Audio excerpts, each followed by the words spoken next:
¿Alguien recuerda? ¿En qué gobierno se firmó el Convenio del Mar que le cercenó 188 millas de mar territorial al Ecuador? ¿En qué gobierno se dejó de aportar con el 40% para las pensiones jubilares, causando un perjuicio terrible al sistema de pensiones del IES? ¿En qué gobierno se disminuyeron las utilidades de los empleados de las telefónicas privadas? ¿En qué gobierno se volvió a reimplantar los tediosos exámenes de ingreso a las universidades del país que han dejado sin estudiar a más de 1 millón de bachilleres? ¿En qué gobiernos dio la gran reforma tributaria que permitió a los morosos empresarios perdonar el pago de 4.000 millones de dólares al SRI? ¿En qué gobierno se intervinieron 5 universidades del país, destruyéndolas orgánica y académicamente? ¿En qué gobierno se encarceló por 3 años al presidente nacional de la FEUE? ¿Qué gobierno le robó a los maestros su fondo de cesantía y luego lo devolvió con 28 millones de dólares menos? ¿Quién llamó ponchos dorados a los indígenas e intentó desalojarlos de su sede? ¿Qué gobierno intentó dividir al FUT y a la UNE, creando los engendros de CUT y red de maestros que hoy están con el presidente Lasso? ¿Qué gobierno le robó el hospital universitario a la Universidad de Guayaquil? ¿En qué gobierno se echaron a la calle a 206 médicos especialistas y a más de 25.000 empleados públicos,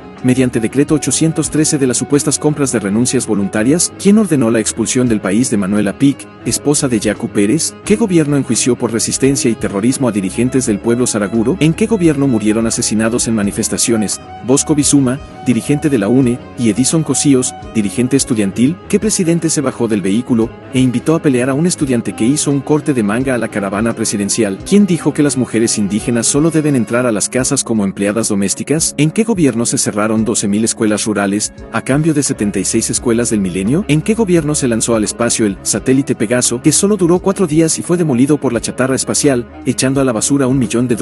¿Qué presidente cantó, a voz en cuello, y abrazado con Miguel Bosé, amante bandido en el Palacio de Carondelet? ¿En qué gobierno se canjeó deuda externa con una preventa petrolera con China de 300.000 barriles de crudo por día hasta el año 2024, causando un perjuicio multimillonario al Estado ecuatoriano? ¿En qué gobierno el vicepresidente Jorge Glass se graduó con una tesis trucha y plagiada, primo de quien era un sujeto que ocupó el cargo de presidente del Banco Central, sin tener título de economista? ¿En qué gobierno encontraron droga en la valija diplomática del canciller? ¿En qué gobierno se dispuso la salida de la base aérea de Manta que controlaba las aeronaves del narcotráfico? ¿En qué gobierno se compraron radares chinos inservibles? ¿En qué gobierno se permitió el libre ingreso de migrantes sin importar su pasado judicial, y ahora forman parte de la delincuencia organizada? ¿En qué gobierno se estableció una tabla de consumo de drogas, que ha destruido a nuestra juventud y aumentó el microtráfico? ¿En qué gobierno se asesinó al general Gabela por denunciar la compra de helicópteros RUPS inservibles? Ayúdenme, por favor, que no recuerdo bien estas cosas, y para mí son muy importantes para poder decidir mi voto en estas próximas elecciones.